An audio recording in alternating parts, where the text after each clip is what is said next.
I heard my husband planning my murder through a baby monitor on a Tuesday night. They thought I was asleep upstairs, but I was in the kitchen, hands gripping the counter to stay upright as their voices came through with perfect clarity. Two men discussing my death with the casual tone they'd use for weekend fishing plans. The insurance policy is solid, he said. 5 million, and I just had her increase it last month. 30 years building an empire, 12 years of marriage, all of it constructed on quicksand.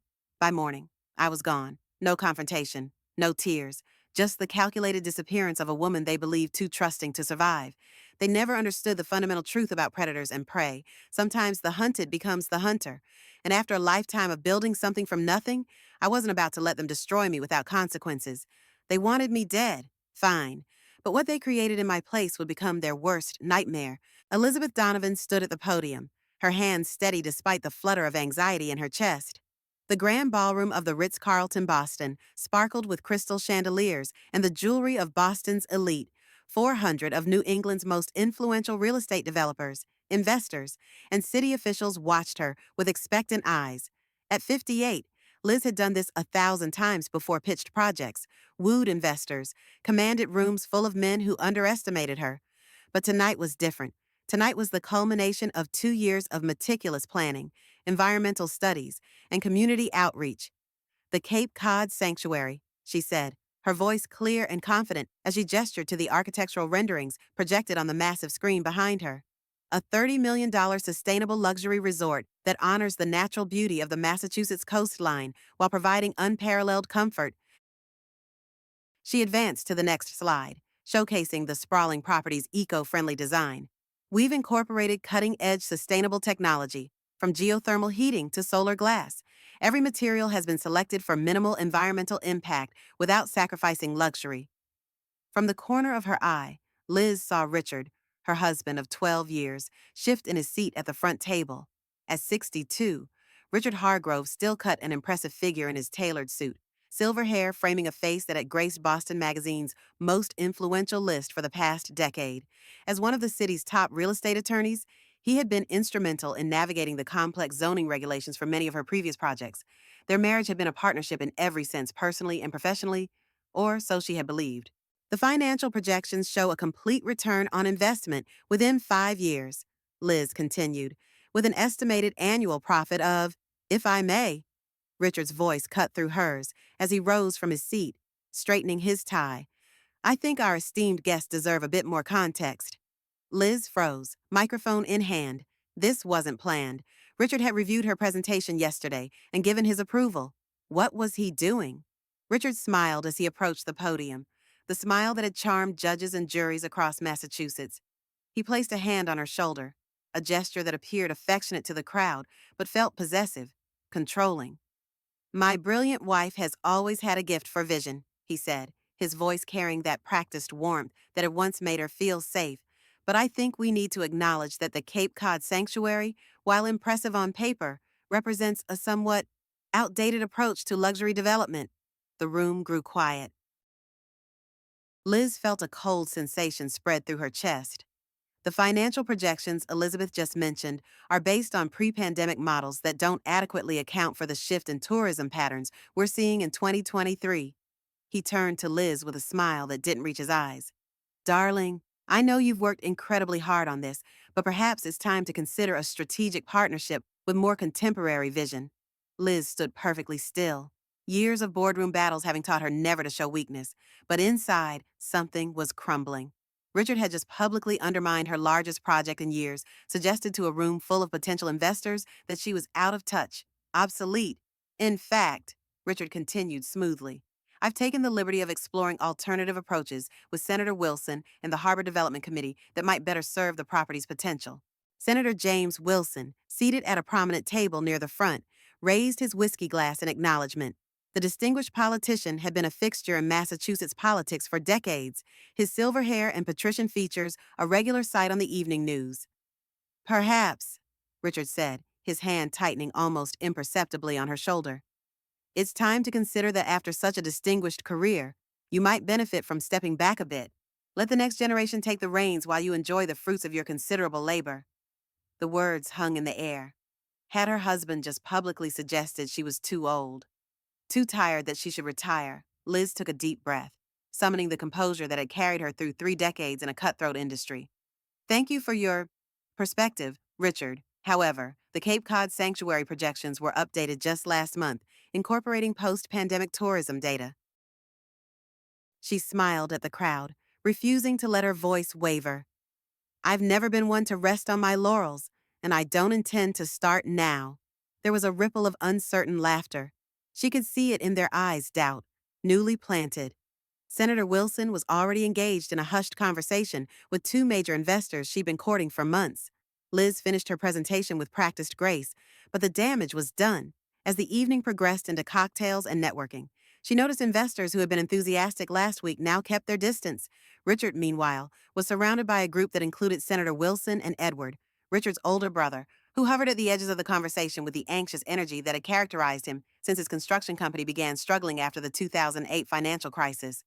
Don't take it personally, came a familiar voice at her elbow. Margaret Walsh, her closest friend since their days at Wellesley College, pressed a gin and tonic into her hand. At 60, the former federal judge had the direct gaze and impeccable posture that had made her a formidable presence on the bench. That was a low blow, even for the cutthroat world of Boston real estate. It wasn't just a low blow, Liz said quietly, maintaining her public smile. It was calculated. Richard reviewed my presentation yesterday. He knew exactly what I was going to say. Margaret's eyes narrowed. What's going on? Liz, I've known you both for years, and I've never seen him undermine you like that. I don't know, Liz admitted, watching her husband charm the room while her project, and by extension, her reputation unraveled. But I intend to find out. The elegant colonial in Beacon Hill was quiet when Liz arrived home shortly after 11. Richard had stayed behind, claiming he needed to smooth things over with a few key investors. She moved through the darkened house with the familiarity of someone who had called it home for over a decade, slipping off her heels by the door and making her way to the kitchen.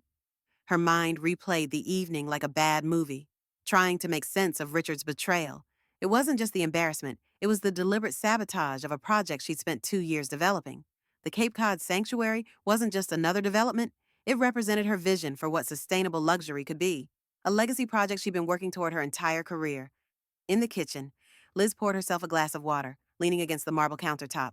The house felt too quiet, too empty. She and Richard had never had children together, her daughter, from her first marriage. Amanda lived in London with her husband, but they'd filled their life with friends, colleagues, community engagements. When had that changed? When had Richard started seeing her as competition rather than partner? She was about to head upstairs when she heard the distinctive electronic chirp of the baby monitor they'd installed years ago, when Amanda would visit with her infant son. The monitor had remained, mostly forgotten, on the kitchen counter, its counterpart in Richard's home office. They joked about it being their intercom system, but tonight, it crackled to life with voices. Richard must have returned while she was lost in thought and gone directly to his office. She reached to turn it off when she heard her name. Elizabeth is becoming a problem. Richard's voice came through, tight with frustration. Tonight was just damage control. We need to accelerate the timeline. You think I don't know that the second voice belonged to Edward? The senator is getting nervous. If the Cape Cod deal falls through, we're all exposed. Liz's hand froze above the monitor. She should turn it off. This was a private conversation. But something in their tone, in the way they'd said her name, kept her listening. The insurance policy is solid, Richard continued. $5 million, and I just had her increase it last month for the Cape Cod venture. Said it was standard business practice for a project that size. Insurance policy. Her life insurance policy. Why would they be discussing that? The construction site would be perfect, Edward replied, his voice lower now, harder to hear. Accident-prone areas everywhere, a scaffolding collapse, maybe an equipment malfunction. You know those sites better than anyone. Rich. Liz felt the floor tilt beneath her. Her brother-in-law, the man who'd cried at their wedding, was discussing what it couldn't be what it sounded like. When, Edward asked, and the casual nature of the question made Liz's stomach lurch. Soon, once the Cape Cod deal closes escrow next month and the money hits our accounts, we move. Elizabeth's been working herself ragged with this project, visiting sites constantly. No one would question her being there after hours. The glass slipped from Liz's hand, shattering on the tile floor. She barely noticed the water soaking into her dress, the glass shards at her feet. They were planning to kill her. Her husband and his brother were calmly discussing her death as if it were just another business transaction. What about afterward? Edward continued. The investigation, the questions. Richard's laugh was cold, unfamiliar. Two grieving brothers, devastated by the loss of a beloved wife and sister-in-law. You'll get the construction company expansion loan we'll take out in Elizabeth's name next week. I'll inherit everything else. We'll sell the house, the business, everything. Split it down the middle like we always planned. Like they always planned. The words echoed in Liz's mind. How long had this been in motion? Months, years. She trusts us both completely, Edward added, and Liz could hear the smile in his voice. Never suspects a thing. Still thinks I'm the struggling, grateful brother-in-law who needs her help. Liz's mind flashed to the $200,000 loan she'd given Edward during the pandemic to keep his construction company afloat when banks wouldn't touch him. The family dinners where she comforted him through his divorce from Cassandra. The countless times she'd used her connections to help him secure contracts. She's been having some health issues lately, Richard was saying now. Nothing serious, but we can use that. Suggests she might have been disoriented, careless. The minor dizzy spells she'd experienced last month stress-related, her doctor had said. Richard had insisted on accompanying her to the appointment, had asked the doctor detailed questions about her condition. She'd thought it was concern. The senator's project needs that land, Edward said. Once Elizabeth is out of the way, and you control Donovan Developments, you can push the sale through without all her environmental concerns getting in the way. Wilson will make sure the zoning changes happen. The Cape Cod property, of course. It wasn't just about her money or the insurance.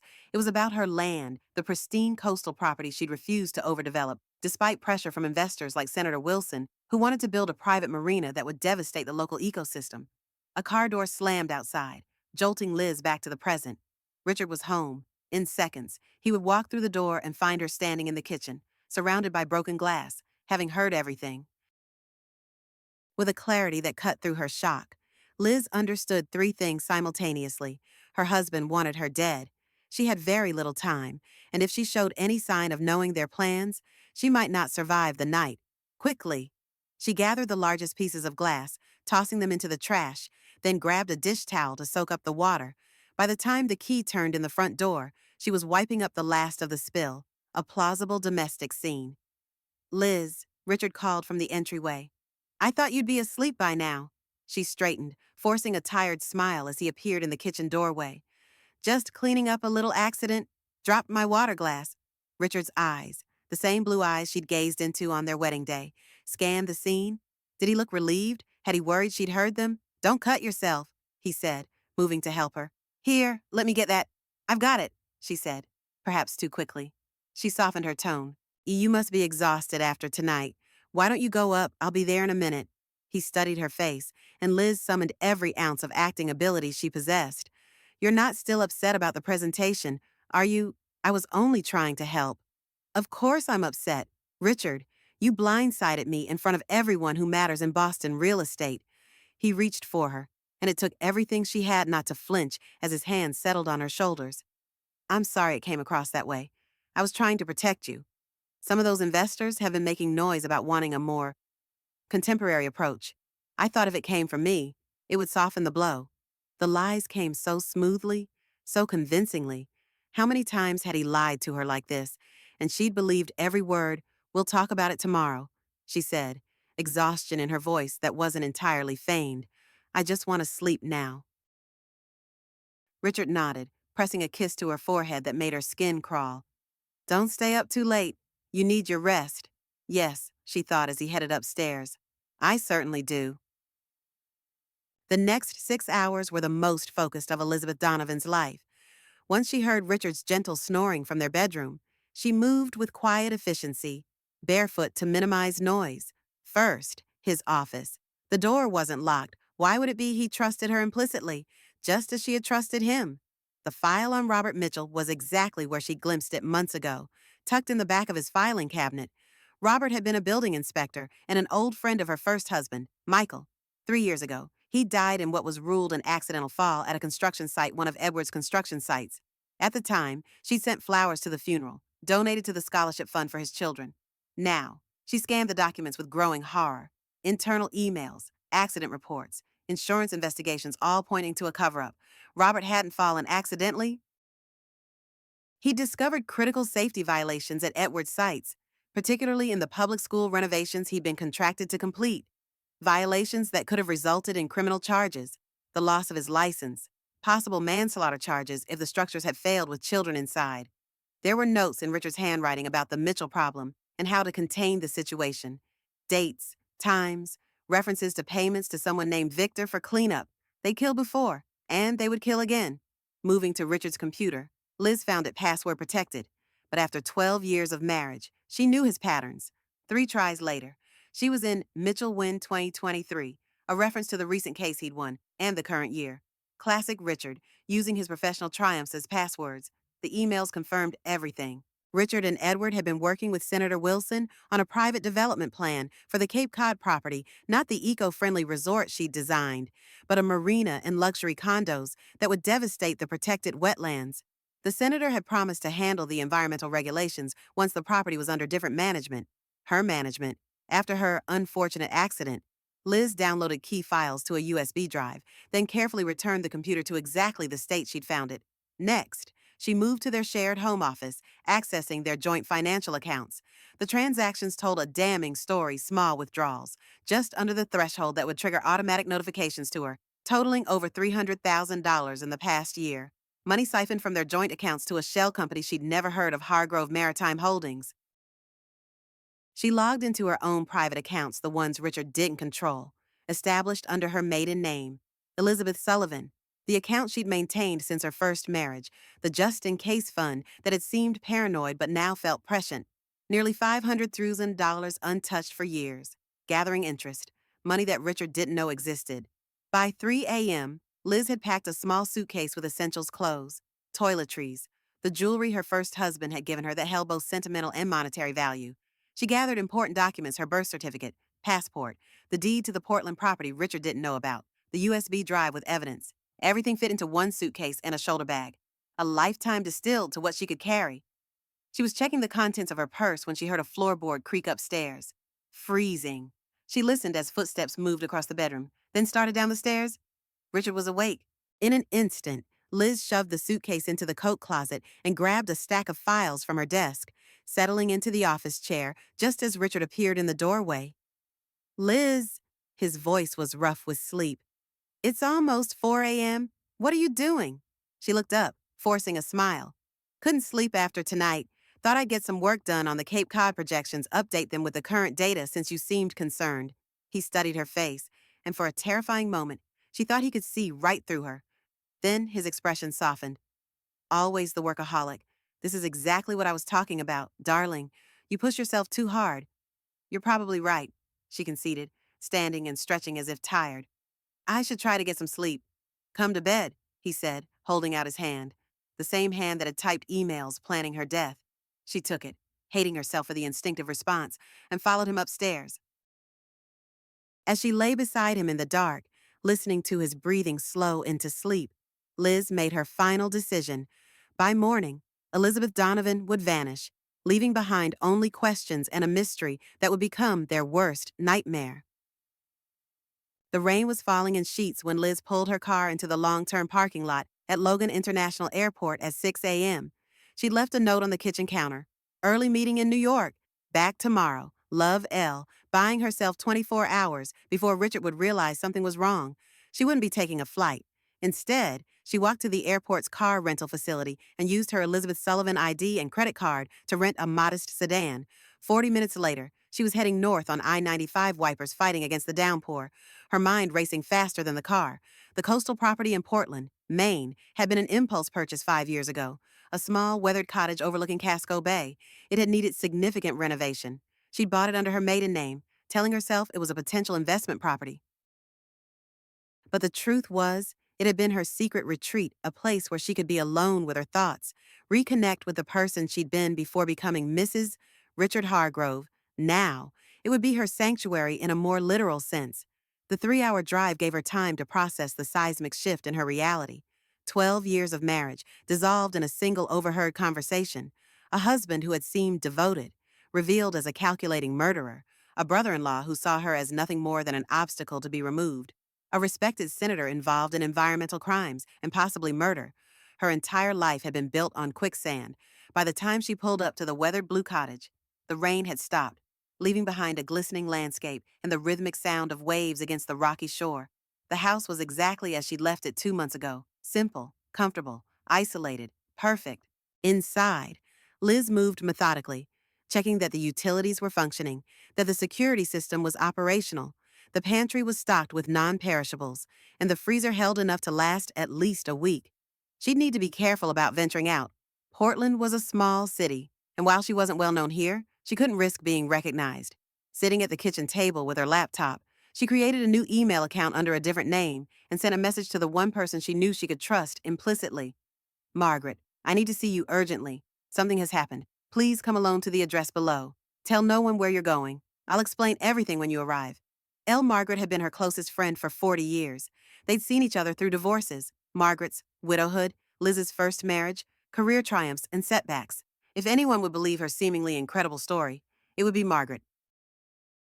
With that done, Liz turned to the USB drive, methodically organizing the files she'd taken from Richard's computer: emails, financial records, project plans, the documents about Robert Mitchell's death. She created backups, storing copies in separate locations, including a secure cloud account Richard knew nothing about. As evening approached, Liz stood at the kitchen window, watching the ocean. For the first time since overhearing that conversation, she allowed herself to feel the full weight of her emotions: betrayal so profound it left her breathless, grief for the marriage she'd thought she had, fear for her very life, and beneath it all, a slow-burning anger that was hardening into resolve. Richard and Edward had made a critical miscalculation. They saw her as a middle-aged woman whose usefulness had expired, an obstacle to be removed. They had forgotten, or perhaps never truly understood, that she was a woman who had built a multi-million-dollar real estate empire from nothing, who had survived the devastating loss of her first husband to cancer, who had navigated the cutthroat world of Boston development as one of the few women at the top. They thought they were hunting a helpless victim. They were about to learn how wrong they were. The sound of tires on gravel pulled her from her thoughts.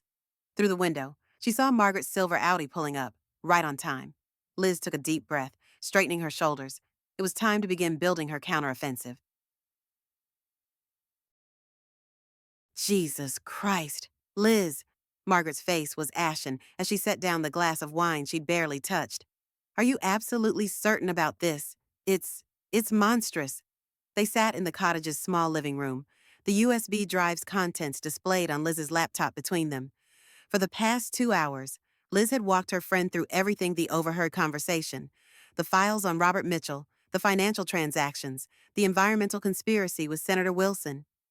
I wish I wasn't, Liz said quietly. But the evidence is right there. They killed Robert because he discovered their safety violations. Now they're planning to kill me for the insurance money and to gain control of the Cape Cod property. Margaret, who had spent 15 years as a federal judge before retiring to run a nonprofit focused on elder financial abuse prevention, studied the documents with professional scrutiny. This is compelling, Liz, the emails alone. Richard was careless. He never thought I'd look, Liz said simply. In 12 years, I never gave him reason to think I didn't trust him completely. Have you gone to the police? Margaret asked, though her tone suggested she already knew the answer. With what an overheard conversation that would be my word against theirs: financial transactions from joint accounts that Richard could easily explain away, emails that I obtained by accessing his computer without permission. Liz shook her head. Richard is one of Boston's top attorneys. He'd have me looking like a paranoid, vindictive wife before I finished filing the report. Margaret nodded slowly, the reality of the situation sinking in. So, what's your plan? I need more evidence, concrete proof of their plans, their prior crimes, and their conspiracy with Wilson. Evidence that would stand up in court and be impossible to explain away. Liz leaned forward. And for that, I need help. Whatever you need, Margaret said without hesitation. But Liz, you need to understand something. These men have already killed once. If they realize you know about their plans, you're in immediate danger. I know. That's why Elizabeth Donovan has disappeared. Liz gestured to the cottage around them. As far as Richard knows, I'm simply missing. He can't find what he doesn't know exists. He'll report you missing, Margaret pointed out. There will be an investigation. Yes, and he'll play the part of the concerned husband perfectly. Liz's mouth tightened. But an investigation gives us time. While they're looking for me, we'll be building our case against them. Margaret set down her wine glass, her expression hardening into the one that had made attorneys quake in her courtroom. We'll need professional help. I know someone: Frank Donnelly, former FBI, now runs a private security firm. He specializes in complex cases, and he's as ethical as they come. Liz nodded, relief washing through her at having an ally. There's something else. Margaret, Richard has been embezzling from our joint accounts for over a year. Small amounts, but they add up. He's been funding something called Hargrove Maritime Holdings. Margaret frowned. Maritime that doesn't align with any of his known business interests? Exactly. But it does align with Senator Wilson's interest in building a marina on the Cape Cod property. Liz pulled up another document on her laptop. Here's the property survey from the environmental impact study I commissioned. The coastline includes protected wetlands that serve as breeding grounds for endangered shorebirds. That's why I designed the sanctuary to be set back from the coast, with minimal environmental disruption. But a marina would require dredging, construction directly on the shoreline. Margaret trailed off, the implications clear. Environmental regulations would never allow it, Liz confirmed. Unless someone with significant political influence intervened to change the classification of the wetlands, someone like Senator Wilson, who chairs the State Environmental Committee. Margaret's expression darkened.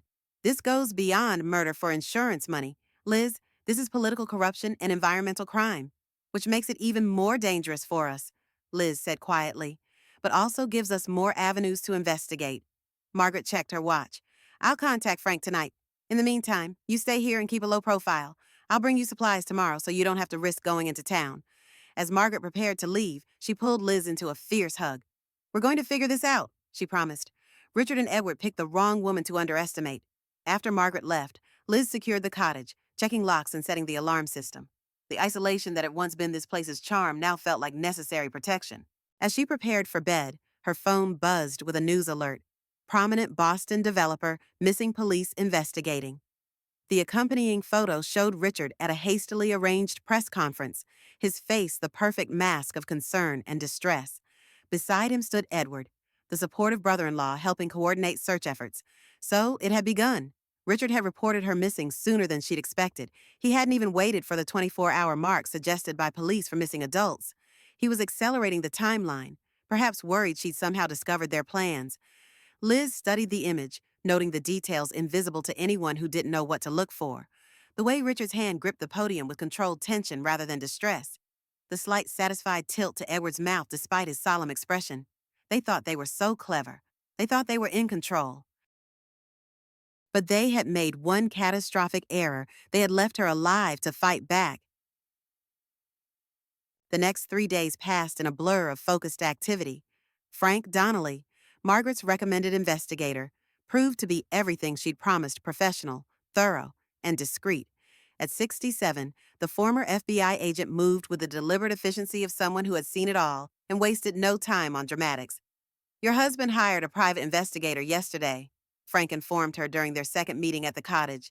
Nathan Pearson, former Boston PD, now runs his own shop. He's good, but he's also expensive. Your husband is paying him $15,000 up front to coordinate with the police search. $15,000, Liz repeated, the amount striking her as excessive. Richard doesn't have that kind of cash readily available unless he's taken more from our accounts. Frank nodded. He made a withdrawal of $20,000 from your joint business account the morning after you disappeared. The bank flagged it but approved it since he's an authorized user. He's being proactive about finding me in a way that seems excessive for someone who supposedly has no idea where I am. Liz frowned, thinking, what do we know about this Pearson, 20 years with Boston PD, mostly homicide and financial crimes?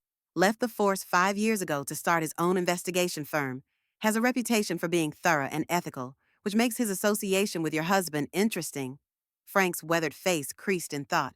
Either Hargrove is putting on a convincing show of concern by hiring the best, or Pearson isn't as ethical as his reputation suggests. Liz finished. I'll look deeper into him, Frank promised. In the meantime, I've started surveillance on your husband and his brother. Initial observations are illuminating.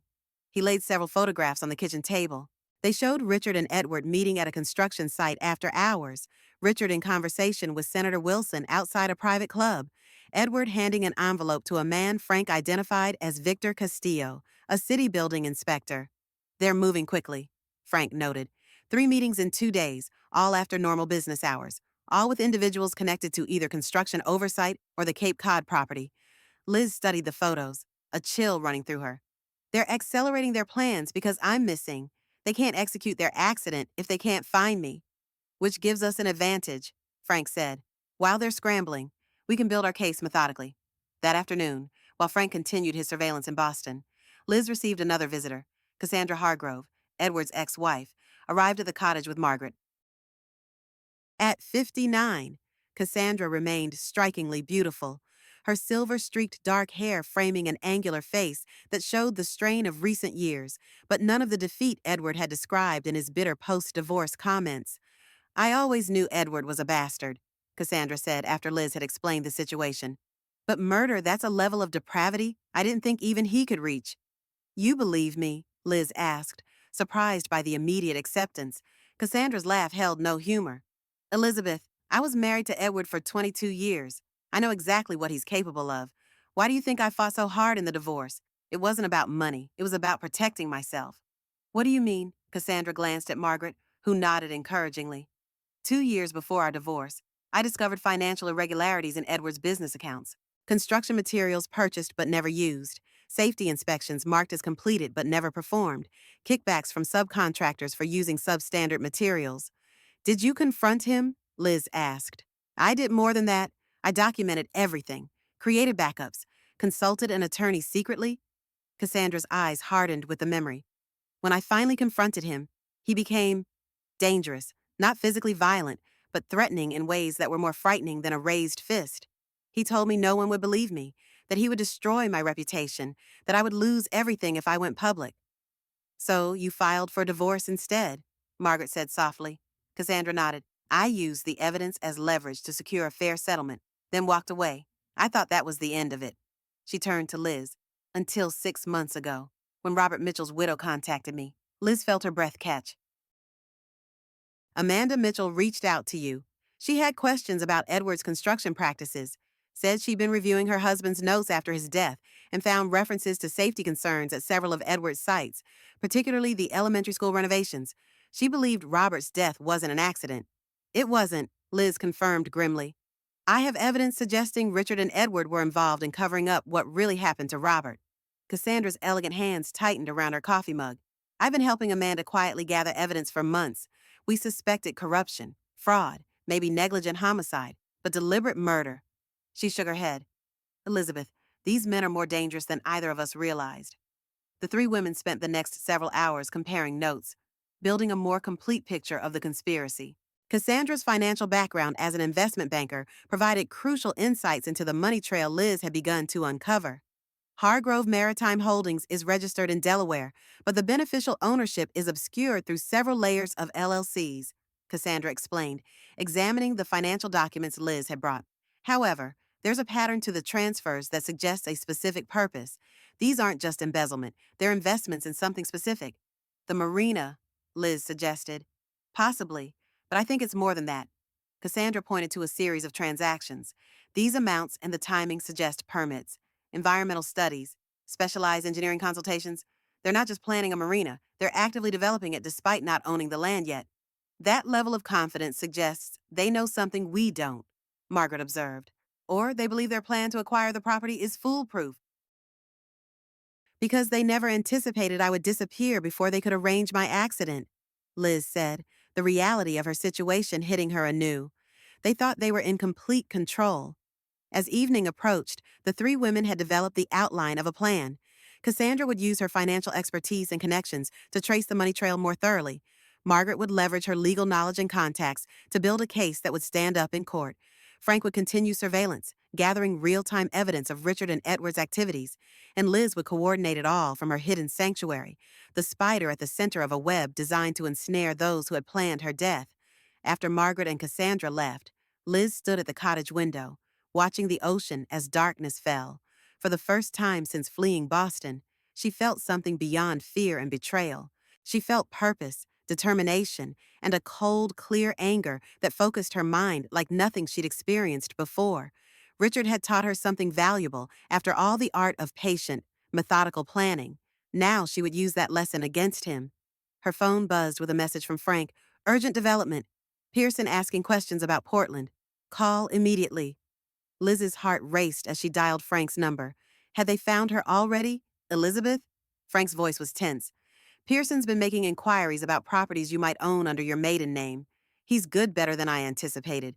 He's narrowed his search to coastal Maine. How much time do we have? Days, maybe less. There's something else. Frank paused. I've been watching Pearson. His investigation methods are too thorough, too focused. Most PIs hired in missing persons cases follow the family's lead. Look where they're told to look. Pearson is conducting a methodical, independent investigation, almost like he doesn't trust Richard's version of events. Liz considered this. You think he suspects Richard? I think there's more to Pearson than we know. I'm digging deeper into his background now. After ending the call, Liz made a quick decision. If Pearson was closing in, she couldn't risk staying at the cottage. She packed her essentials, erased all digital traces of her presence, and prepared to move to the small apartment Margaret had secured for her in downtown Portland under yet another name. As she made one final sweep of the cottage, checking for anything she might have missed, a floorboard creaked on the porch outside. Liz froze, her heart pounding. Frank had left hours ago. Margaret and Cassandra wouldn't return until tomorrow. No one else knew she was here. No one except, potentially, Nathan Pearson. The cottage's back door offered the only escape route. Moving silently, Liz grabbed her bag and edged toward the kitchen. Through the window, she could see a figure approaching the front door, tall, broad-shouldered, moving with the confident posture of law enforcement. Pearson. Liz slipped through the back door just as she heard a knock at the front. Crouching low, she made her way around the side of the cottage to where her rental car was parked. The night was moonless, the only illumination coming from the distant glow of Portland across the bay. She had almost reached the car when a voice spoke from the darkness. Mrs. Hargrove, or do you prefer Donovan? Liz spun around, keys clutched in her hand like a weapon. A man stepped out of the shadows beside her car, his features becoming visible as he moved into the faint light from the cottage windows. Nathan Pearson matched Frank's description precisely mid-50s, military posture, the watchful eyes of someone who noticed everything and revealed nothing. How did you find me? Liz demanded, calculating her chances of reaching the car before he could stop her. The same way your husband would have if he were actually looking for you? Pearson's voice was calm, matter of fact. Property records, credit card transactions, process of elimination. You're good, Mrs. Hargrove, but I've been doing this a long time. Are you going to tell Richard where I am? That depends. Pearson took a step forward, hands visible at his sides in a deliberate, non-threatening posture. On whether you want to hear what I know about Robert Mitchell's death and why I've spent the last 3 years building a case against your husband and his brother. Liz stared at him, suspicion warring with desperate hope. What are you talking about? Robert Mitchell was my partner on the force for 12 years, Pearson said quietly. And I don't believe for 1 second that his death was an accident. The revelation hung in the night air between them, changing everything. This wasn't a confrontation. It was an alliance she'd never anticipated.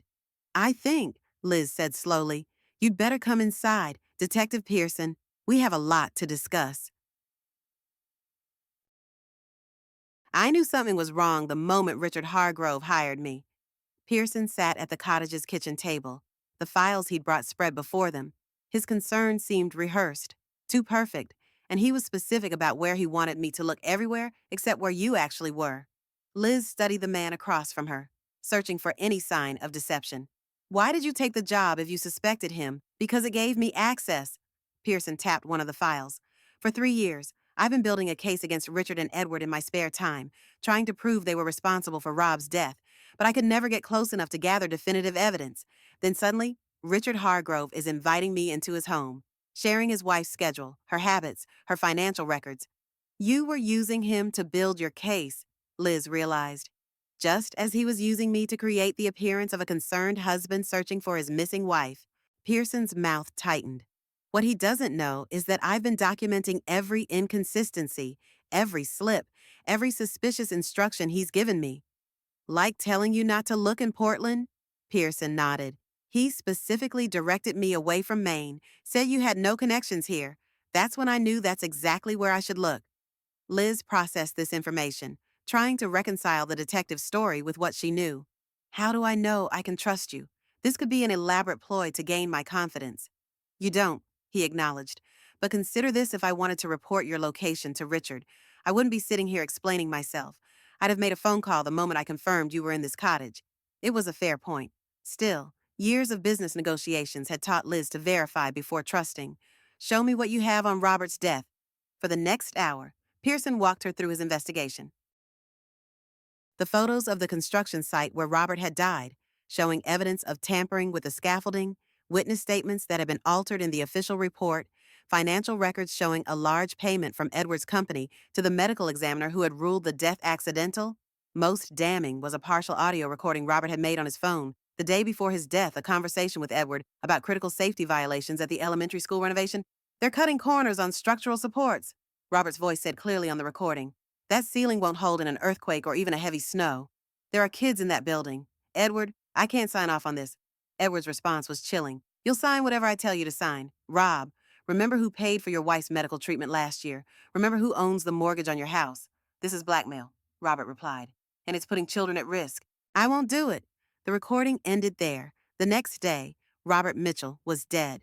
"He sent me this recording the night before he died," Pearson explained. "Said he was gathering evidence of systematic fraud and was going to take it to the DA. We were supposed to meet for breakfast to discuss it."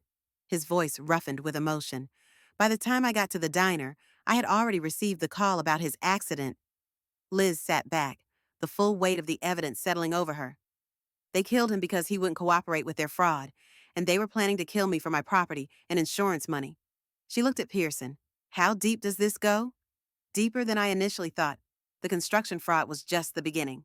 Pearson pulled out another file. "In the past 3 years, Edwards Company has been awarded 6 major municipal contracts, all significantly underbid. The work passes inspection despite using substandard materials. The inspectors who sign off are all connected to someone named Victor Castillo, the city building inspector," Liz confirmed. "I've seen photos of him meeting with Edward. Castillo is the middleman. He coordinates the fraudulent inspections, distributes bribes, makes problems disappear." Pearson leaned forward. "But he's not the top of the chain.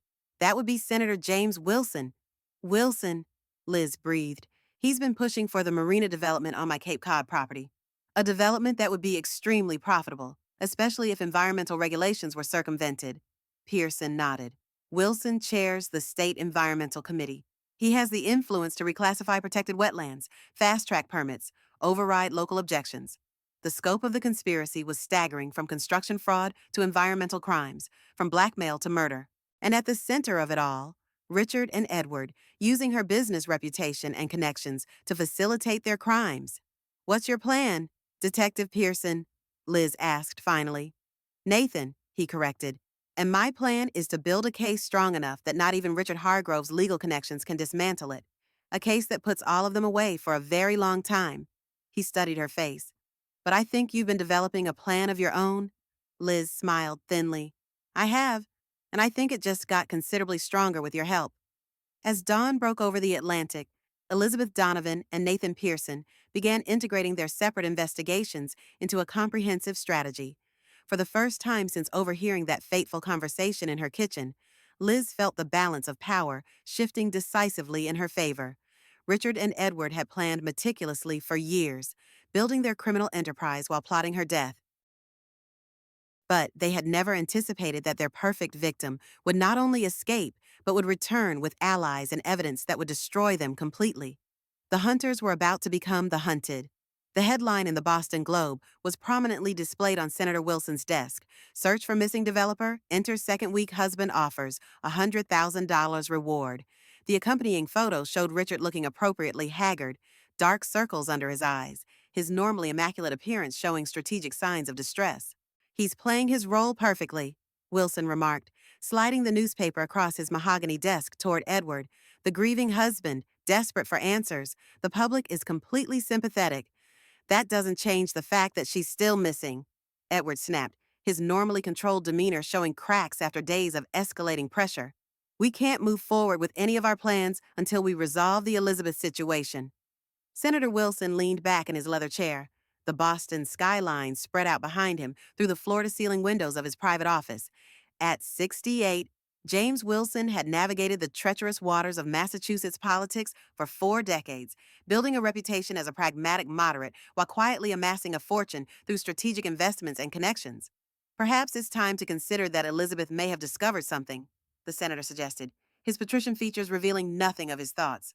"People don't simply vanish without cause." "That's impossible," Edward insisted. though the flicker of doubt in his eyes betrayed his uncertainty. We were careful. There's no way she could have known. And yet, she disappeared the night after you and Richard discussed her accident in his home office. Wilson's tone was mild, but the rebuke was clear. A rather remarkable coincidence, wouldn't you say? Edward shifted uncomfortably. Richard said the baby monitor in his office hasn't been used in years. There's no way she could have overheard us. Regardless, we have a situation that requires immediate resolution. The senator straightened a pen on his desk with manicured fingers. The Cape Cod project has investors waiting, permits pending, and a construction timeline that cannot be delayed if we want to break ground before winter. We need control of that property. Edward. Richard is working on having Elizabeth declared missing, but that process takes time. Months, maybe years before he can legally take control of her assets. We don't have months.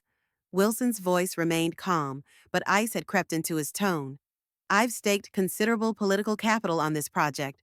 The zoning changes are set for a committee vote next month. The environmental variance is proceeding based on my personal assurances. If we miss this window, the entire project collapses.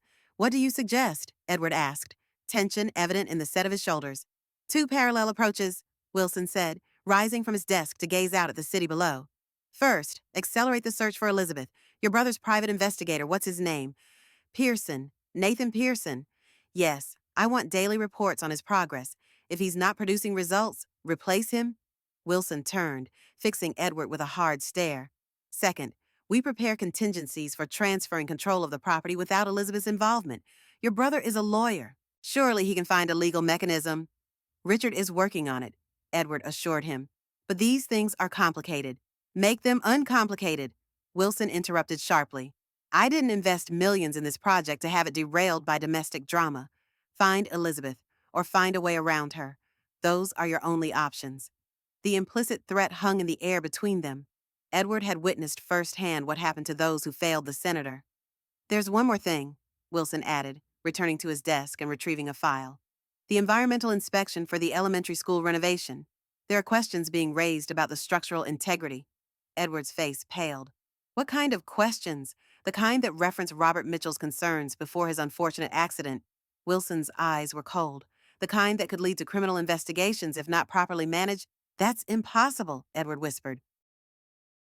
All those records were destroyed after the accident. Apparently not all of them. Wilson slid the file across the desk.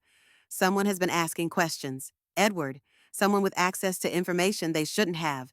Edward opened the file with trembling hands, scanning the contents. Inside was a formal inquiry from the City Building Commission, citing anonymous concerns about the safety of the renovations completed 3 years ago, specifically the structural supports Mitchell had questioned the day before his death. This is very bad timing, Wilson observed unnecessarily. An investigation into the school renovations now would inevitably raise questions about Mitchell's death, questions that might interest the police officer who was his former partner. Pearson, Edward realized, the connections suddenly clicking into place. That's why Richard hired him to keep him close, monitor what he knows. A strategy that appears to be failing, Wilson noted dryly. Handle this, Edward, all of it. Because if I go down, I assure you I won't go alone. As Edward left the senator's office, his phone buzzed with a text from Richard. We need to talk. Now. Pearson found something in Portland. In the modest downtown Portland apartment that had become her new safe house, Elizabeth Donovan studied the photographs spread across the dining table.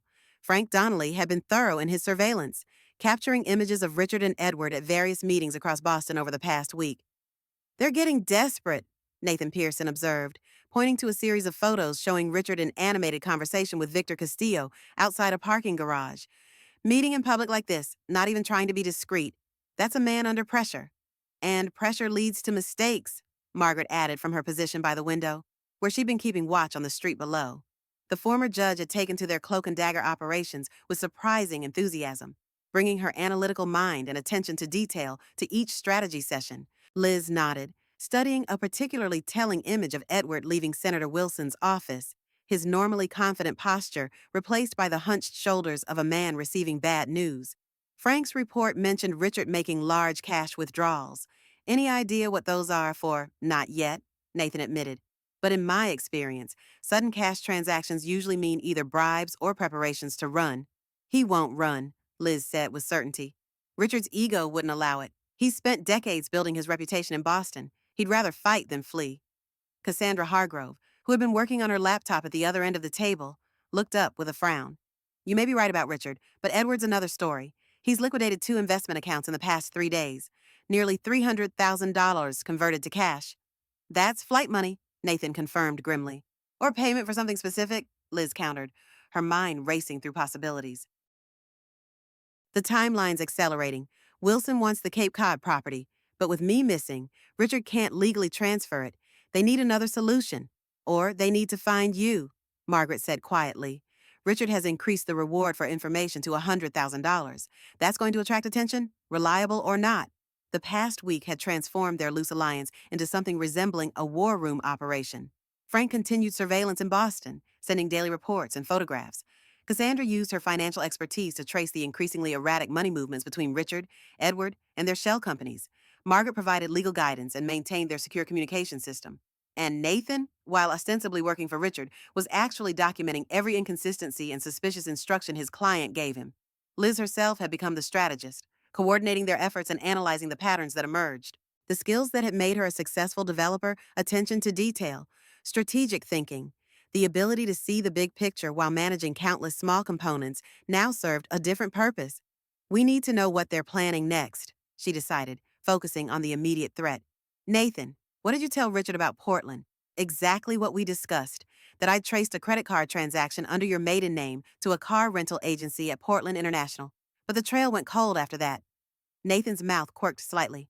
I also mentioned that Portland has hundreds of miles of coastline, and finding someone who doesn't want to be found would be nearly impossible without more information. How did he react? Visibly relieved, then immediately concerned, like he realized he'd shown the wrong emotion and needed to correct it. Nathan shook his head. He's a good actor, but he slips when he's surprised. He definitely doesn't want you found, Liz. Yet he's offering a substantial reward and hiring additional investigators, Margaret noted. The contradiction is telling. It's all for show, Cassandra said. He needs to appear desperate to find her while actually ensuring she remains missing. It's a delicate balance. Liz turned her attention to a new set of documents that had arrived that morning, financial records Amanda Mitchell had provided after being cautiously brought into their confidence. Robert's widow had spent 3 years quietly gathering evidence of the fraud that had led to her husband's death, motivated by the conviction that his accident had been anything but. Amanda found something in Robert's old files, Liz told the group, spreading out the papers. Structural assessment reports for 3 school renovations Edward's company completed. The official reports show the buildings meeting all safety codes, but Robert kept his own notes and photographs. The contrast was stark. Robert's documentation showed substandard materials, inadequate structural supports, and safety violations that could prove catastrophic in the event of severe weather or seismic activity. Most disturbing were his photographs of an elementary school gymnasium ceiling, where support beams that should have been steel had been replaced with cheaper aluminum painted to look like steel. If that ceiling collapsed during a school assembly, Nathan didn't need to finish the thought. They all understood the potential tragedy. According to Amanda, Robert confronted Edward about these violations the day before he died. Liz continued. He threatened to take his findings to the district attorney. And instead, he fell to his death at a construction site, Nathan said, his voice tight with controlled anger. A site that had been mysteriously cleared of workers that afternoon for an unscheduled inspection. We need to get these documents to the proper authorities, Margaret insisted. Children's lives are at risk. We will, Liz assured her. But we need to be strategic. If we move too soon, Richard and Edward will destroy evidence, create alibis, use their connections to discredit the accusations. Not to mention you're still officially a missing person, Cassandra pointed out. Coming forward now would put you directly in their crosshairs before we've built a solid case. Liz nodded, the weight of responsibility settling heavily on her shoulders. It wasn't just about justice for herself anymore, or even for Robert Mitchell. It was about protecting innocent children from the consequences of corporate greed and corruption. We need leverage, she decided. Something that will make it impossible for them to wriggle out of this when we do go public. Like a confession, Nathan suggested. Concrete evidence of their involvement in Mitchell's death and the construction fraud? Exactly. Liz's mind was already formulating a plan. And I think I know how to get it, but it's going to require taking a significant risk. The others listened intently as she outlined her strategy. It was bold, dangerous, and dependent on perfect timing, but if successful, it would provide the irrefutable evidence they needed to bring down not just Richard and Edward, but the entire corrupt network they'd built. That's insanely risky. Cassandra protested when Liz finished. If anything goes wrong, I'll be exposed and vulnerable, Liz acknowledged. But we're running out of time. The longer we wait, the more likely they are to either find me or find a way to seize control of the Cape Cod property without me. She's right, Nathan said reluctantly. And this approach gives us the best chance of getting comprehensive evidence against all parties involved. Margaret studied Liz with concern. Are you certain you're prepared for this coming face to face with Richard after everything you've discovered? I'm more than prepared, Liz said, a cold determination in her voice that surprised even her. Richard spent 12 years underestimating me, thinking I was naive, trusting, easily manipulated. It's time he learned exactly who he married. As they refined the details of the plan, Liz's phone chimed with an incoming call from Frank. She put it on speaker. You need to see this immediately. Frank's voice was urgent. I'm sending photos now. Richard just met with a man outside the city, Marcus Webb. Former military dishonorable discharge. Now works as a problem solver for certain clients with sufficient funds. What kind of problems does he solve? Liz asked, though she suspected she already knew the answer. The kind that involve people disappearing permanently, Frank replied grimly. Webb has been investigated for 3 suspected contract killings in the past decade, but never charged due to lack of evidence. He's very good at making deaths look accidental or natural. The photographs loaded on Liz's phone, showing Richard handing an envelope to a hard-faced man in his 40s, muscular build, watchful posture. The meeting took place in a rest area off I-95, far from any security cameras or witnesses. This changes everything, Nathan said, studying the images. They're not just looking for you anymore, Liz. They're preparing for the possibility of finding you. Or they're planning to eliminate other threats, Cassandra suggested. Like Amanda Mitchell, who's been asking questions about her husband's death, or even Nathan, if they suspect he's not as loyal as he appears. A heavy silence fell over the room as they absorbed the implications. The stakes had just increased exponentially. We need to accelerate our timeline. Liz decided. Nathan, you'll report to Richard that you've narrowed my location to the Portland waterfront area, but need additional resources to conduct a thorough search. That should keep him focused here, while we set the trap in Boston. What about Webb? Margaret asked. He's a wild card we didn't anticipate. Frank will keep him under surveillance, Liz said. If he makes any move toward Portland or approaches anyone connected to our investigation, we'll know immediately. As the others began implementing their assigned tasks, Liz stepped away to the apartment's small balcony, needing a moment alone. The cool Maine air carried the scent of the ocean, reminding her of quieter days when this place had been her peaceful retreat rather than a hideout. For the first time since her flight from Boston, doubt crept in. Was she being reckless, putting not only herself but her friends at risk? Richard had already killed once and was apparently preparing to do so again. The rational choice would be to go directly to the FBI, turn over their evidence, and let the authorities handle it, but that path carried its own risks. Richard's connections extended into law enforcement and city government. Evidence could disappear, witnesses could be pressured, investigations derailed. Without irrefutable proof, the kind that would make headlines and demand immediate action, there was no guarantee of justice. No, they had come too far to retreat now. The plan would proceed. Liz returned inside to find the others watching a breaking news report on the apartment's small television. The headline crawl read, Boston Elementary School evacuated due to structural concerns. Anonymous tip prompted city officials to order an emergency inspection of the Martin Luther King Elementary School gymnasium. The reporter was saying, standing outside a school where children were being led to buses by concerned teachers, engineers discovered what they described as potentially catastrophic structural deficiencies in the ceiling support system. That's one of the schools from Robert's files, Nathan confirmed, his expression grim. The one with aluminum supports painted to look like steel. The city is launching a full investigation into how these deficiencies passed initial inspection. The reporter continued. Sources close to the investigation suggest this may be part of a larger pattern of construction fraud involving multiple public buildings. It's starting, Margaret said quietly. The house of cards is beginning to collapse. Liz watched the footage of frightened children being evacuated, of worried parents arriving to collect them, and felt a renewed sense of purpose. This was no longer just about her survival or even justice for Robert Mitchell. It was about protecting a community from men who value profit over human lives. They'll be panicking now, she said. Edward especially. His company was the primary contractor on that renovation, which makes this the perfect time to implement your plan. Nathan agreed. They'll be reactive, desperate, more likely to make critical errors. As the others resumed their preparations, Liz found herself thinking of something her first husband, Michael had told her during his final days. The measure of a life well lived, he'd said, is not what you accumulate, but what you're willing to risk for the right reasons.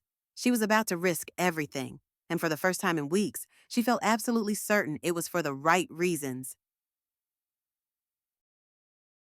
Richard Hargrove paced the length of his office, phone pressed to his ear, the veneer of composed attorney completely abandoned in the privacy of his own space. I don't care what it takes, he hissed into the phone. Shut down that investigation immediately. Use whatever connections you have. This cannot proceed. On the other end of the line, Victor Castillo sounded uncharacteristically nervous. It's beyond my control now. Richard, the tip went directly to the city engineer's office with photographic evidence. They brought in an independent inspector from New York. I can't touch this anymore. Find a way, Richard insisted. That's what I pay you for. You don't understand. The FBI is involved now. They're treating this as a potential criminal investigation. My contact at City Hall says they're looking at all the school renovations Edwards Company handled in the past 5 years. Richard stopped pacing, cold dread spreading through him. The FBI, why would they be involved in a local building code issue? Because the anonymous tip didn't just include structural concerns, it suggested deliberate fraud and criminal negligence involving federal education funds. Victor's voice dropped lower. Richard, they're reopening the investigation into Robert Mitchell's death. The phone nearly slipped from Richard's suddenly numb fingers. That's not possible. That case was closed years ago. Accidental death, open and shut. Well, someone just pried it back open, and they seem to have evidence we don't know about. After ending the call, Richard sank into his desk chair, mind racing. This was no coincidence, the school investigation, the renewed interest in Mitchell's death, all happening while Elizabeth remained missing. The separate threads of their carefully constructed life were unraveling simultaneously, by design. His cell phone rang again, Edward, his third call in the past hour. Richard let it go to voicemail. His brother was panicking, making rash decisions, becoming a liability. The carefully orchestrated partnership that had served them so well for years was fracturing under pressure. Instead, Richard dialed Nathan Pearson. The private investigator answered on the second ring. I need an update, Richard demanded without preamble. Have you made any progress locating my wife? Some, Pearson replied, his voice professionally neutral. I've confirmed she's in the Portland area, likely somewhere along the waterfront. I've narrowed it down to 3 possible locations based on recent sightings and her known preferences. That's not good enough, Richard snapped. It's been over a week. I'm paying you for results, not possibilities. These investigations take time, Mr. Hargrove, especially when the subject doesn't want to be found. There was a pause, though I have to wonder why someone would suddenly abandon their life without warning.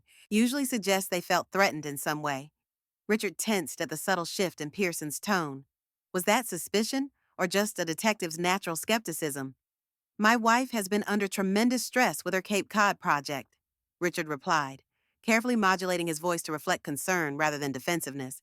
Her doctor mentioned the possibility of a psychological break. That's why finding her quickly is so important. She may not be thinking clearly. I see, Pearson said, his tone revealing nothing. In that case, I'd like permission to expand my search parameters, access to her medical records, perhaps details of any therapy she might have been undergoing. I've already provided everything relevant, Richard said quickly, too quickly.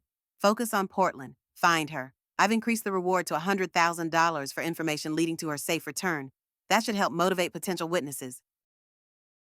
After ending the call, Richard sat motionless, a sense of walls closing in, pressing against him from all sides. Elizabeth's disappearance, the school investigation, Mitchell's case being reopened, none of these were random events. They were coordinated, strategic. Elizabeth knew, somehow, she had discovered their plans and wasn't simply running, she was fighting back. His desk phone buzzed. Mr. Hargrove, there's an Amanda Mitchell here to see you. She doesn't have an appointment, but she's quite insistent. Robert Mitchell's widow, here, now, of all times. Send her in, Richard said, quickly composing himself, straightening his tie, arranging his features into the appropriate expression of professional concern. Amanda Mitchell had aged considerably in the 3 years since her husband's death. Once vibrant and outgoing, grief had etched permanent lines around her eyes and mouth, had threaded silver through her dark hair. But the eyes that met Richard's as she entered his office held something beyond grief now. They held purpose. Mrs. Mitchell, Richard greeted her, rising from his desk with practiced courtesy. This is an unexpected pleasure. How can I help you today? You can start by dropping the act, Richard, Amanda replied, her voice steady despite the slight tremor in her hands. "We both know why I'm here.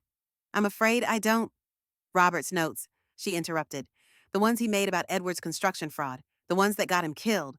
Richard maintained his composed expression through decades of courtroom experience. "Mrs. Mitchell, your husband's death was a tragic accident. I know grief can sometimes lead us to look for meaning, for someone to blame. Spare me the condescending psychoanalysis." Amanda placed a flash drive on his desk. "This contains copies of everything Robert documented before his death.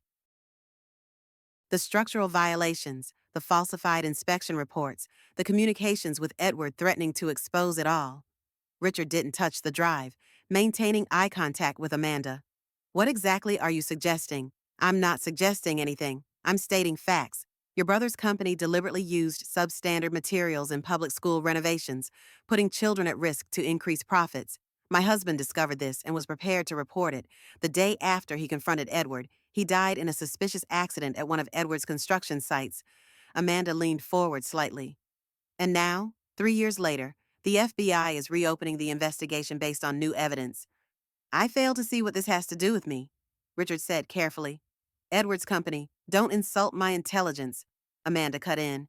"You were the legal advisor who helped Edward navigate the bidding process for those contracts. You reviewed and approved all the documentation. Your fingerprints are all over this." "Richard?" For the first time, Richard felt a flicker of genuine fear. How much did she know? How much could she prove?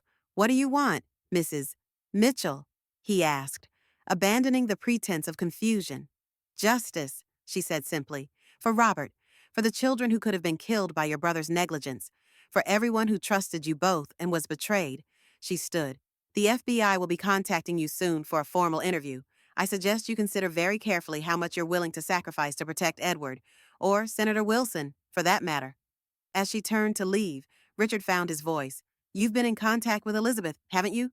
That's what this is really about." Amanda paused at the door, a small, sad smile touching her lips. "Interesting that your mind would go there, Richard.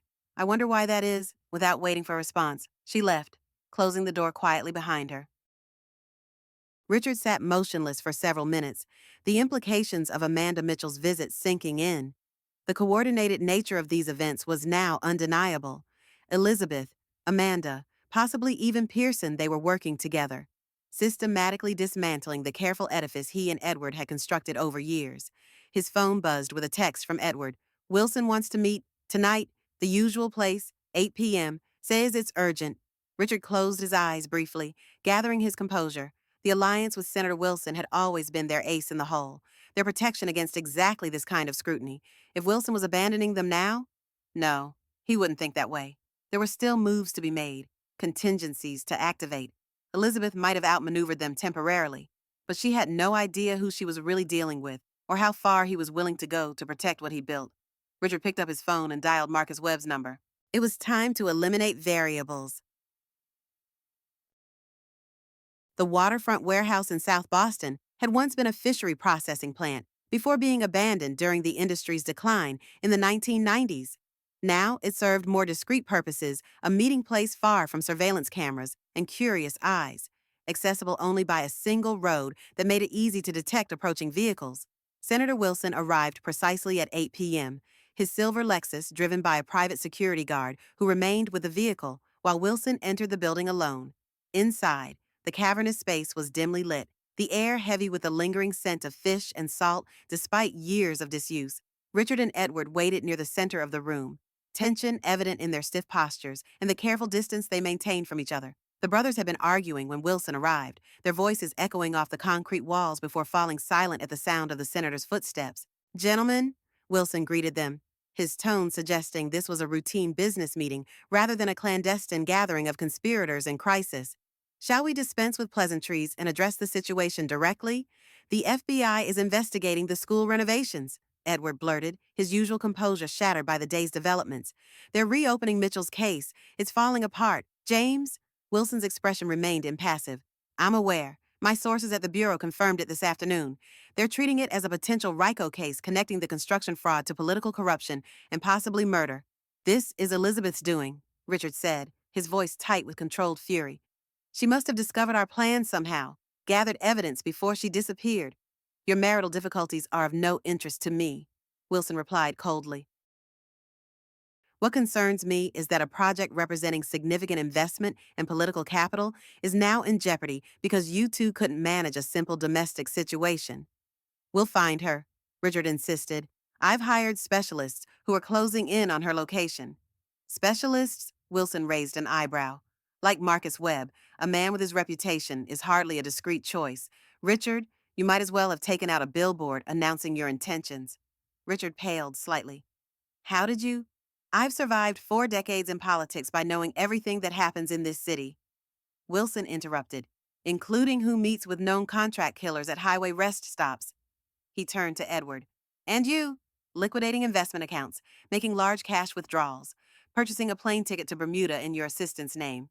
Were you planning to inform your brother of your exit strategy, or was that detail to be a surprise? Edward's face contorted with guilt and defiance. You don't understand the pressure I'm under. The school evacuation today has triggered investigations into all my company's projects. My phones are probably already tapped. It's only a matter of time before they connect everything. So, your solution is to run, leaving Richard and me to manage the fallout. Wilson's voice remained calm, but ice had crept into his tone. That's disappointing. Edward, I expected more loyalty after everything we've accomplished together. Loyalty? Edward laughed, a harsh, desperate sound. Where was your loyalty when the Mitchell situation went bad? You were perfectly willing to let me take the fall then, if necessary.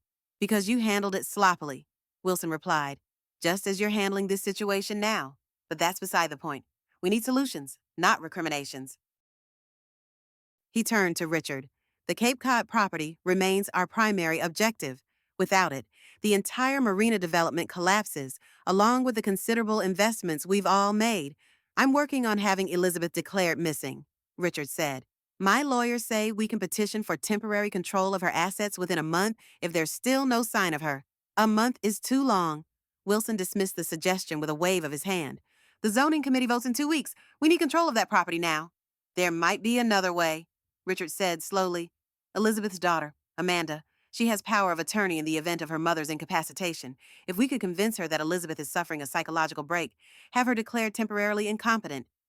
The daughter lives in London, Edward pointed out. And from what I remember, she and Elizabeth aren't particularly close. She's flying in tomorrow, Richard revealed. Concerned about her mother's disappearance, I've already arranged to meet with her, explain the situation from our perspective.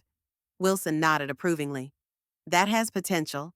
The concerned husband and son-in-law, worried about Elizabeth's mental state, seeking legal means to protect her interests while she's unable to do so herself. He turned to Edward. Cancel your Bermuda plans. You're staying right here where I can see you. Running now would only confirm guilt. And the FBI investigation? Edward asked, his voice strained. Leave that to me, Wilson said with the confidence of a man accustomed to making problems disappear. I still have significant influence with the Boston field office.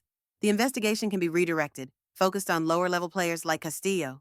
As long as we present a united front and stick to our story, they have nothing concrete to connect us to any of this. As the men continued strategizing, they remained unaware of the small device magnetically attached beneath one of the support beams near the ceiling, a high-sensitivity digital recorder capturing every word of their conversation in crystal-clear audio. Outside the warehouse, in a nondescript van parked just beyond the curve in the access road, Nathan Pearson and Frank Donnelly monitored the recording in real time, exchanging grim looks as the conspiracy unfolded in explicit detail. They just handed us everything we need, Nathan said quietly, adjusting his headphones. Admission of the construction fraud, discussion of Mitchell's death, the plan to have Elizabeth declared incompetent, even Wilson's intention to obstruct the FBI investigation, and confirmation that Richard hired Webb to find and eliminate Elizabeth, Frank added, making notes on a legal pad. That's conspiracy to commit murder, clear as day. In the passenger seat, Margaret Walsh nodded in satisfaction. The recording is legally obtained since Nathan had legitimate reason to be investigating Elizabeth's disappearance as part of his hired duties. This will be admissible in court. The plan had worked perfectly, based on Richard and Edward's established patterns. Liz had correctly predicted they would use the warehouse for emergency meetings. It had appeared multiple times in Frank's surveillance reports. Nathan, officially still working for Richard, had legitimate reason to monitor his clients' movements, allowing them to plant the recording device earlier that day. We should inform Elizabeth immediately, Margaret said, checking her secure phone. This recording changes our timeline. We need to move before they approach her daughter tomorrow. Nathan nodded in agreement, but his attention had shifted to the security monitor showing the warehouse entrance. Wait, something's happening. On the screen, the warehouse door opened, and Senator Wilson emerged, walking briskly toward his waiting car. But instead of departing together as expected, Richard and Edward remained inside, their voices now raised in argument loud enough to be captured by the recorder. You were going to run. Richard's voice was incredulous, furious. After everything we've built, you were just going to disappear and leave me to deal with the consequences. What choice did I have? Edward shouted back. This is falling apart. Rich Elizabeth is out there somewhere with God knows what evidence. Mitchell's widow is talking to the FBI. The schools are being investigated. It's over. It's not over until I say it's over. Richard's voice had dropped to a dangerous calm. I've sacrificed too much, planned too carefully to let your cowardice destroy everything now. Sacrificed? Edward laughed bitterly. What exactly have you sacrificed? Richard, I'm the one who had to deal with Mitchell directly. I'm the one whose company is under investigation. I'm the one who will go to prison for fraud while you hide behind attorney-client privilege. You think I haven't taken risks? Richard's voice had risen again.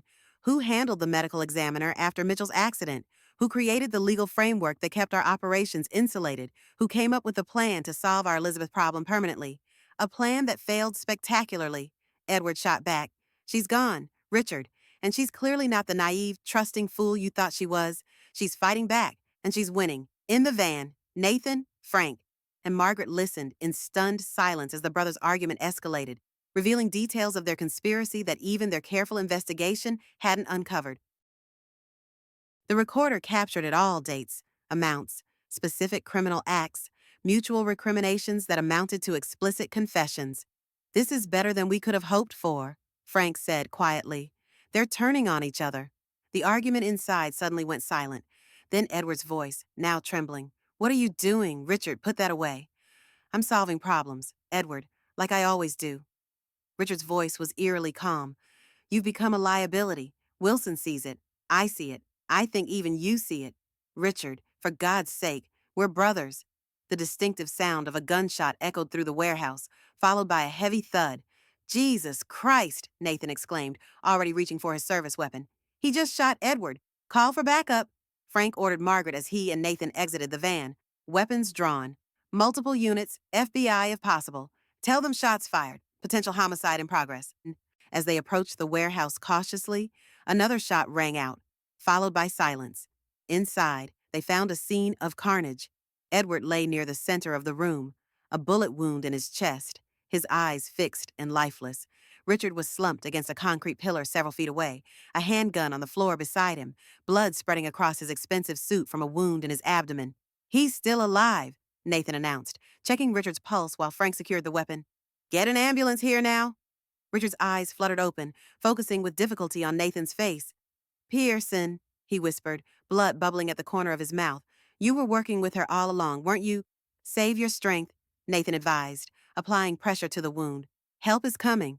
Richard laughed weakly, the sound wet and chilling. Too late for that.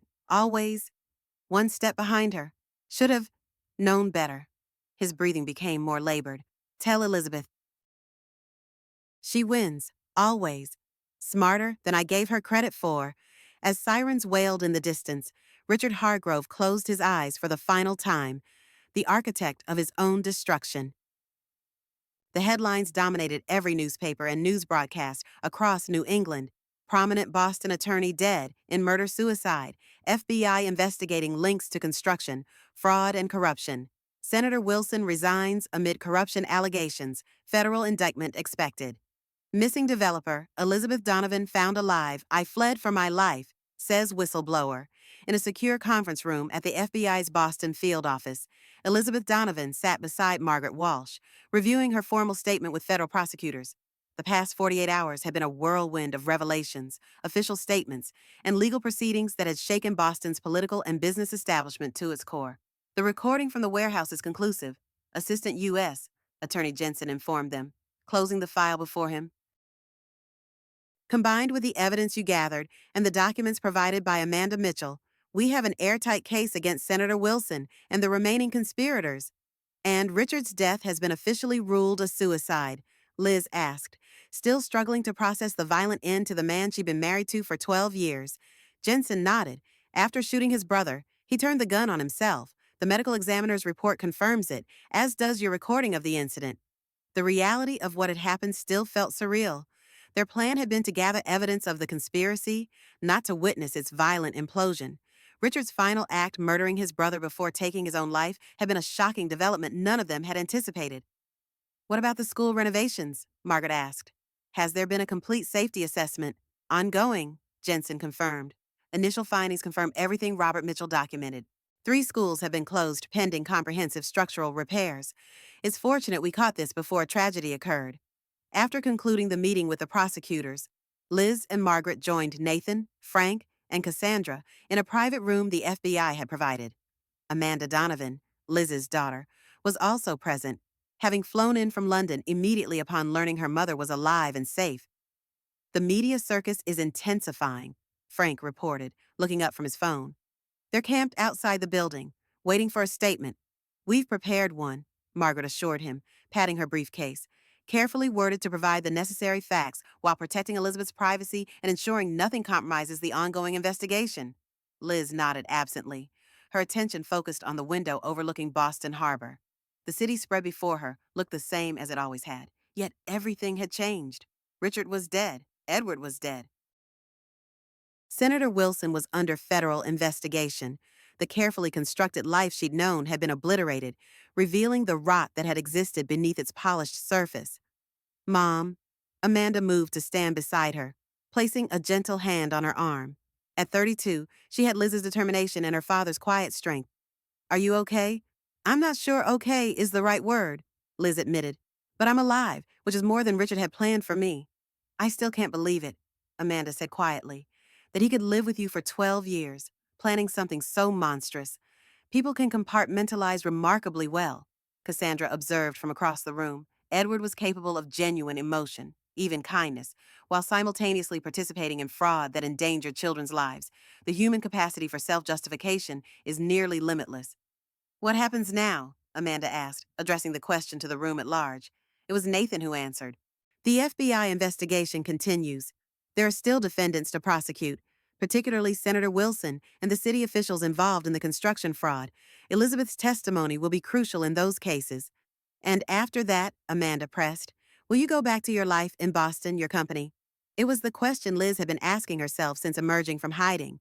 What did normal look like after everything that had happened? "Donovan Development still exists," she said slowly.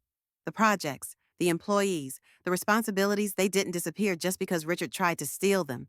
She turned from the window to face the others. "And the Cape Cod Sanctuary is still viable. More than viable as necessary, especially now that Wilson's marina scheme has been exposed." "You would stay in Boston?"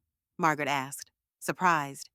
"After everything that happened, not immediately," Liz clarified. "There will be trials, testimony, media attention. I'll need space from all that. But eventually, yes, I won't let Richard's betrayal rob me of the life and company I built." The determination in her voice seemed to reassure the others. For 3 weeks, they had functioned as a unit, each contributing their unique skills to a common goal. Now that goal had been achieved, albeit in a way none of them had anticipated. "Whatever you decide," Nathan said, "you won't face it alone."